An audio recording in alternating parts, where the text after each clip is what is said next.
श्री शिवाय नमस्तुभ्यम महाराज। शंकर भगवान कहते हैं गणेश, ये दुर्वा बुधवार के दिन, अष्टमी तिथि के दिन, जो अष्टमी बुधवार इस बार पड़ रहा है उस दिन समर्पित करिए। अनलासुर को गणेश जी निगल गए, उधर में जलने लगा, उधर जल रहा है, तपन हो रही है। भगवान गणेश दौड़ कर आए भगवान शिव के पास। शंकर भगवान ने कश्यप ऋषि को देखा, कश्यप ऋषि गए और दुर्वा तोड़ कर लिया। दुर्वा लाकर गणेश जी को दी, गणेश जी ने दुर्वा चबाना चालू करी। अंदर जो अनलासुर था, भगवान शंकर की प्रसादी पाकर अनलासुर तृप्त हो गया, भगवान के पेट की जलन समाप्त हो गई। गणेश जी महाराज ने कश्यप ऋषि से कहा, सुनो कश्यप बाबा, आपने मुझे दुर्वा समर्पित करी है, ये दुर्वा जो मुझे देगा वो वैभव प्राप्त करेगा, जो दुर्वा मुझे समर्पित करेगा उसके जीवन में रोग दूर हटेगा। शंकर भगवान कहते हैं गणेश, ये दुर्वा बुधवार के दिन, अष्टमी तिथि के दिन, जो अष्टमी बुधवार इस बार पड़ रहा है उस दिन समर्पित करिए। इस दुर्वा का अलग अलग महत्व है। कुएं के पास की सफेद दुर्वा, यदि 41 दुर्वा प्रत्येक बुधवार को गांठ लगाकर गणेश जी को समर्पित कर कर वापिस उठाकर उस दुर्वा को खाली पेट, आपके घर में भी गणेश जी होंगे, उनको समर्पित करो। खाली पेट इस दुर्वा को केवल चबा चबा कर खा लो और आधे घंटे बाद पानी को पी लो। बुधवार की बुधवार 5 बुधवार करना, गणेश जी को चढ़ाना, सफेद दुर्वा को गणेश जी को समर्पित कर कर चबा चबा कर खाना। उदर की प्रॉब्लम, जो भी मसा आदि की प्रॉब्लम होती है उदर से जुड़ी हुई होती है, जिस चीज से जुड़ी होगी, पेट की जितनी प्रॉब्लम होगी, आपको जितनी भी प्रॉब्लम होगी वो सारी 5 बुधवार करना, छठे बुधवार को जरूरत ही नहीं पड़ेगी। बुधवार के दिन अष्टमी तिथि पड़ रही है, दुर्वाष्टमी, गौरी अष्टमी बुधवार के दिन पड़ रही है। भोलेनाथ तुम्हारी नहीं सुन रहा है तो 1 लोटा जल, 1 दुर्वा और 1 बेलपत्र, ये 3 चीजें लेकर, क्या क्या ले जाना है जम के बोलो जरा। 1 लोटा जल, 1 जम के दुर्वा और 1 बेलपत्र, 3 चीजें लेकर, और 3 चीजों को सबसे पहले जो लोटा भर के जल लेकर गए हो वो गणेश जी का स्थान जानते हो ना सब लोग, अशोक सुंदरी के पास में जो गणेश जी का स्थान है, जैसे ये जलाधारी है, ये शिवलिंग है, बीच में अशोक सुंदरी है, ये गणेश जी का, थोड़ा रिटर्न बढ़ाओ बेटा, ये गणेश जी का स्थान है, ये षडानंद कार्तिकेय का स्थान है। समझना जरा अच्छे से समझ लीजिएगा। शिवलिंग, जलाधारी, अशोक सुंदरी, गणेश जी, कार्तिकेय। 1 लोटा जल जब चढ़ाओ तो पहले गणेश जी का स्थान, फिर कटी भाग, फिर शिवलिंग। समझ में आ गया?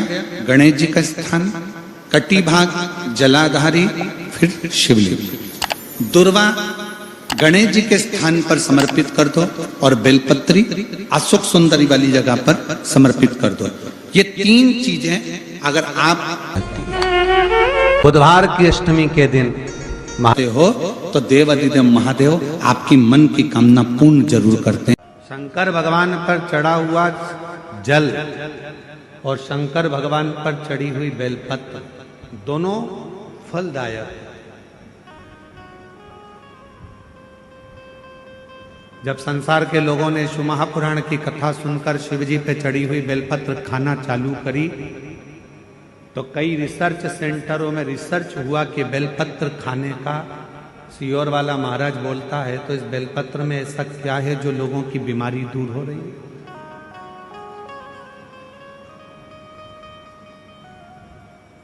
इस बेलपत्र में ऐसा क्या है कि लोगों की शुगर ठीक हो रही है, हार्ट के मरीजों का हार्ट ठीक हो रहा है।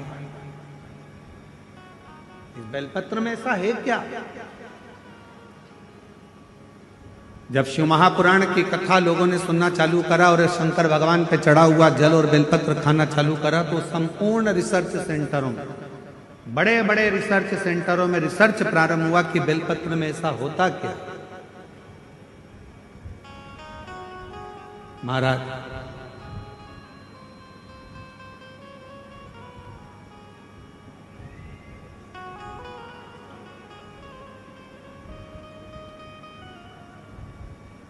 यदि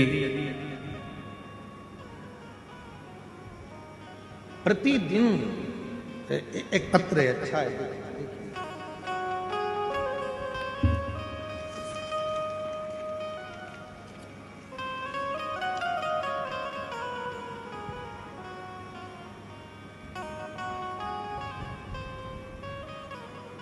मेरा नाम मोनिका साहू है। मेरे पति का नाम श्री छबीलाल साहू है। मैं रामनगर कवर्धा की रहने वाली हूँ। कहीं बैठी हो तो हाथ हिला सकते हैं। मेरा नाम मोनिका साहू है। मेरे पति का नाम श्री छबीलाल साहू है। मैं रामनगर कवर्धा की रहने। आप ही हैं? ऐसा आ जाइए, एक बेलपत्र लेकर जाइए। गुरुदेव, मेरे ससुर जी की तबीयत सन 2024 में सितंबर के महीने में खराब हो गई। उनका लीवर पूरी तरह से खराब हो गया, डैमेज हो गया। डॉक्टर साहब ने उनका लीवर जब बताया कि पूरा डैमेज हो चुका है, खराब हो चुका है, तो बचने की कोई उम्मीद नहीं है। उनका बचना मुश्किल हो। डॉक्टर साहब द्वारा उनका बताया गया कि ये बच नहीं पाएंगे। फिर मुझे किसी ने बताया कि शंकर जी पे चढ़ा हुआ बेलपत्र और शिव जी पे चढ़ा हुआ जल, ये दोनों अगर दिया जाए तो आराम लग सकता। हम उसी समय शिव जी के मंदिर जाना प्रारंभ कर दिए। शिव जी का चढ़ा हुआ जल लेकर आए, अपने ससुर जी को देना प्रारंभ करा। एक बेलपत्र लाते, ससुर जी को दे देते। गुरुदेव, लगातार 7 दिन तक जब लीवर खराब हो चुका था तो 7 दिन हॉस्पिटल में रहे और डॉक्टर ने मना कर दिया था कि ये रहेंगे नहीं, बच नहीं पाएंगे। पर हम कभी शिव मंदिर नहीं जाते थे, पर 7 दिन लगातार शंकर जी के मंदिर में जाकर बेलपत्र लाकर अपने ससुर को देते, जल चढ़ाते। 7 दिन पूरे हुए। 8वें दिन डॉक्टर जांच कर कर बोलते हैं कि अब इनके लीवर ने काम करना प्रारंभ कर दिया है और लीवर अब ठीक होने लगा। गुरुदेव, हम बाबा को धन्यवाद देने के लिए आए हैं कि आज मेरे ससुर पूरी तरह से ठीक हो गए हैं। उनका फोटो भी मैं पत्र में लगा रही हूं कि आज बाबा की कृपा से पूर्ण तरह से वो स्वस्थ हो चुके हैं। उनका लीवर पूरी तरह से काम करना प्रारंभ कर दिया। अब एक बेलपत्र, शिव पर चढ़े हुआ जल, आ जाओ, एक बेलपत्र शंकर पर चढ़ा हुआ जल, क्या इतना उस बेलपत्र में होता क्या? रिसर्च सेंटरों में लोगों ने रिसर्च करा।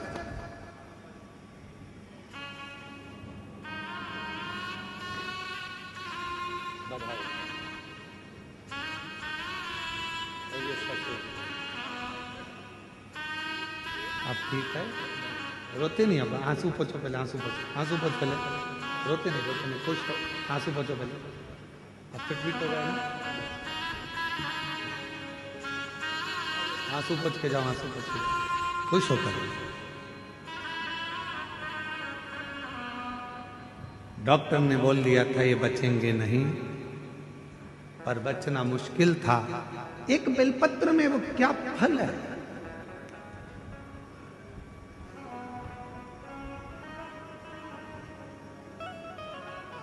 एक रिसर्च में निकला कि सियोर वाला महाराज कहता है कि एक बेलपत्र शंकर जी पे चढ़ी हुई खाओ, शिव जी पे चढ़ा हुआ जल पियो, उसका आखिर लोगों की स्वास्थ्य में कैसे लाभान्वित हो रहा। तब निकला एक एंटी ऑक्सीडेंट उस बेलपत्र के अंतर्गत होता है जो बीमारी को दूर भगा देता, रोग दूर भगा देता। हम तो यहां तक कहेंगे, अगर कोई व्यक्ति को पेट की प्रॉब्लम हो, डॉक्टर को दिखा रहे हो, एसिडिटी से जुड़ी हुई प्रॉब्लम हो, कब्ज की हो, या कोई पेट से जुड़ा हुआ कोई भी प्रॉब्लम हो, बेलपत्र में भरपूर मात्रा में फाइबर होता है। बेलपत्र में भरपूर मात्रा में फाइबर होता है।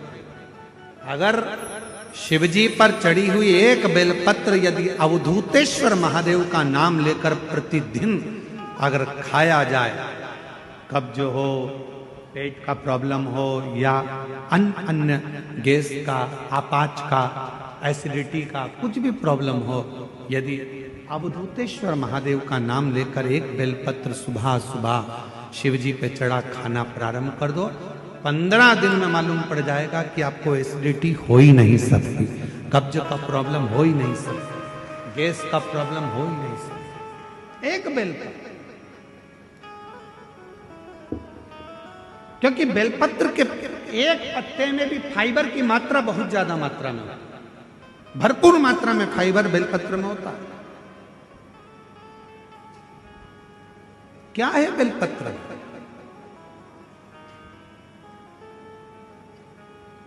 सारी समस्या का हल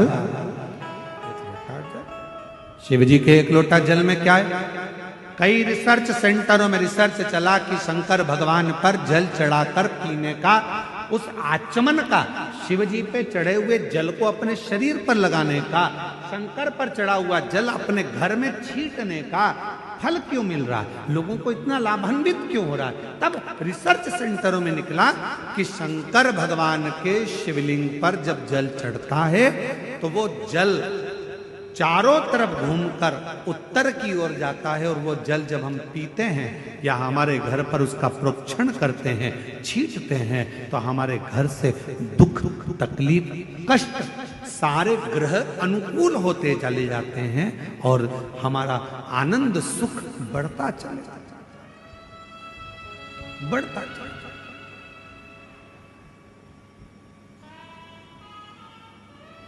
महाराज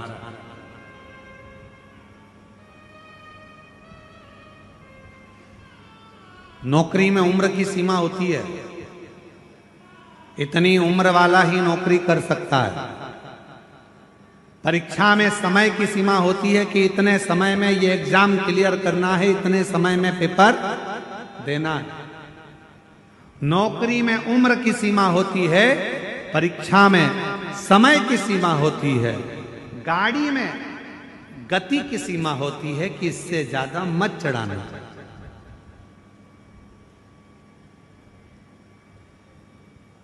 ज्यादा तेज चलाओगे तो ऊपर निकल जाओगे। इसलिए नौकरी में उम्र की सीमा है,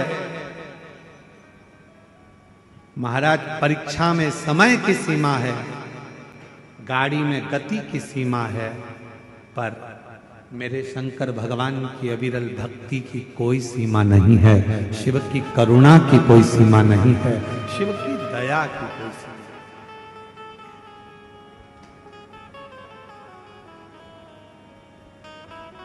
दया की कोई सीमा।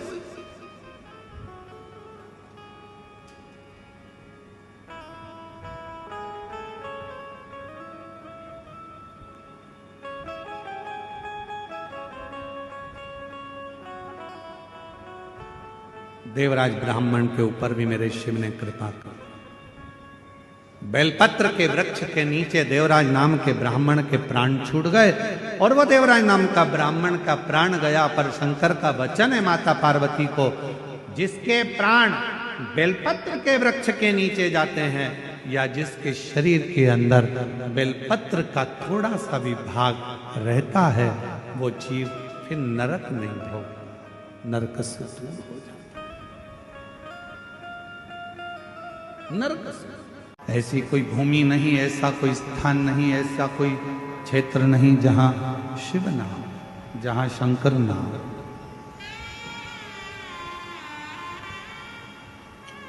जहां परमात्मा ना हो।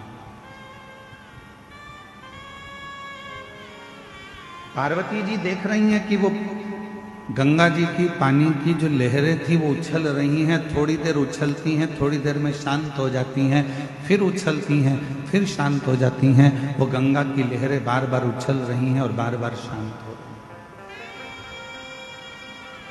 संसार में जितने मनुष्य, इस मृत्यु लोक में जितने मनुष्य जन्म लेते हैं, उस मृत्यु लोक में जितने मनुष्य इस भूमंडल पर इस मृत्यु लोक में जन्म लेते हैं, ऐसा कोई मानव नहीं है जिसके भीतर बहुत सारी उमंगें उत्पन्न नहीं होती।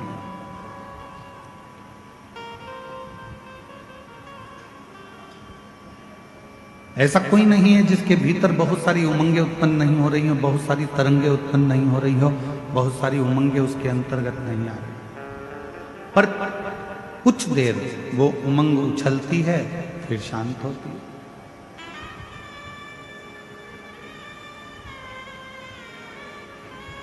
जब माता पार्वती जी बैठी रही, कुछ देर बाद बाबा देव अधिदेव महादेव भगवान शंकर पार्वती जी से मिलने के लिए आए।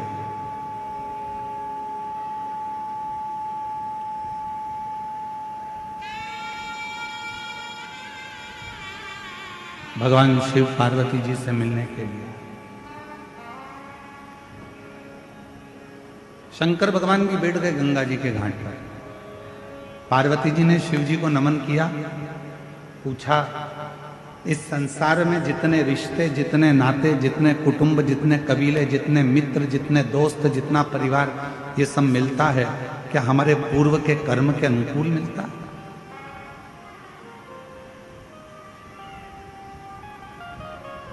क्या हमारा पूर्व का कोई कर्म हुआ है जिसके अनुसार हमको ये सब मिलते हैं? भगवान शिव ने कहा, सुनो पार्वती,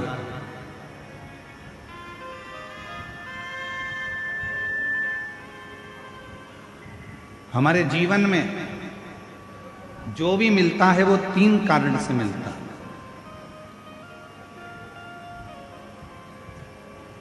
जगत जननी, इस संसार सागर में जितने भी मिलेंगे, चाहे माँ मिले, पिता मिले, भाई मिले, बहन मिले, पत्नी मिले, बेटे मिले, बेटी मिले, मित्र मिले, काका मिले, काकी मिले, चाचा मिले, चाची मिले, बुआ मिले, फूफा मिले, मामा मिले, मामी मिले, तुम्हारे जितने पड़ोसी मिले, रिश्तेदार मिले, कोई दोस्त मिले, कोई बाहर के मिले, जितने भी मिलते हैं ये किसी कारण से मिलते हैं। उसके 3 कारण। पहले नंबर का, यदि इस संसार सागर में आपको कोई मिल रहा है तो वो आपको या तो कुछ सिखाने के लिए आता है, वो आपको कुछ ना कुछ सिखाने के लिए मिला है। दूसरा, संसार सागर में यदि कोई मिल रहा है, दूसरा कारण है कि वो आपको कुछ लौटाने के लिए आता है, कुछ देने के लिए।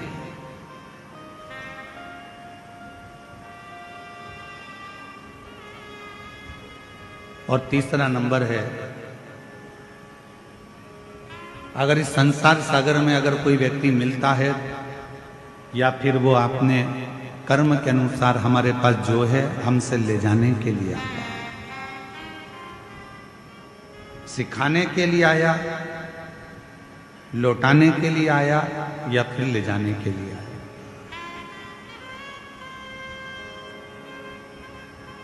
कोई व्यक्ति आपसे मिला, आप उससे कुछ सीख सकते हो तो सीख लो।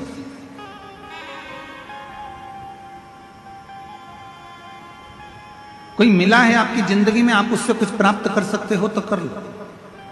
वो आपको देने के लिए आया है, कोई ज्ञान देगा, कोई विद्वत्ता देगा, कोई आपको कुछ समझाएगा, कुछ बताएगा, कुछ दे रहा है, वो लौटाने के लिए आया है तो लौटा कर जाएगा। कोई सिखाने के लिए आया है तो सिखा कर जाएगा। और संसार में कोई कोई व्यक्ति ऐसा मिल जाता है कि जो हमारा लेकर भी चला जाता है, चाहे हमारा धन ले जाए, चाहे हमारी प्रॉपर्टी ले जाए, चाहे हमारा गाड़ी ले जाए, बंगला ले जाए, सत्ता ले जाए, कुछ ना कुछ लेकर चले जाए। 3 कारण है। कई माताएं कहती हैं, गुरुजी मेरी बहू मुझे पूछती नहीं है, प्रणाम नहीं करती है, नमन नहीं करती है। कोई कहती है कि मेरी सास मुझे आदर नहीं देती है, सम्मान नहीं देती है, सत्कार नहीं देती है। मेरा निवेदन है, आज के समय में इस कलिकाल के समय में कोई घर ऐसा नहीं है जिसके घर में भगवान ने खाने के लिए अन्न नहीं दिया। भगवान ने सबको अन्न दिया, भगवान ने सबको बुद्धि दी, भगवान ने सबको हाथ पैर दिए, भगवान ने सबको सोचने के लिए विवेक दिया। परमात्मा ने किसी को भूखा नहीं सुलाया, भगवान ने सबकी व्यवस्था करी। पर कलिकाल में धन की मात्रा तो बढ़ती चली गई, संपदा बढ़ती चली गई, गाड़ी बंगले बढ़ते चले गए, प्रॉपर्टी बढ़ती चली गई, गोल्ड बढ़ता चले गया, तुम्हारा वैभव बढ़ता चले गया। पर कलिकाल में एक चीज घटती चली गई, वो आपस का प्रेम धीरे धीरे घटता चले गया, आपस का स्नेह धीरे धीरे घटता चले गया। हमारा और आपका जो प्रेम है वो धीरे धीरे घटता चले गया। पति पत्नी का प्रेम घटा। श्री शिवाय नमस्तुभ्यम। सभी माताओं, बहनों और भक्तजनों से हाथ जोड़कर निवेदन है कि अगर आप इस वीडियो को YouTube पर देख रहे हैं तो इसे लाइक करें और हमारे चैनल को सब्सक्राइब करना न भूलें। भविष्य में आने वाले वीडियो की जानकारी के लिए बेल आइकॉन दबाएं। कमेंट बॉक्स में हर हर महादेव अवश्य लिखें और इस पुण्य के कार्य में अपने दोस्तों और परिवार को भी शामिल करें। इस वीडियो को उनके साथ शेयर करें ताकि वे भी इसे सुनकर लाभ उठा सकें। श्री शिवाय नमस्तुभ्यम। हर हर महादेव।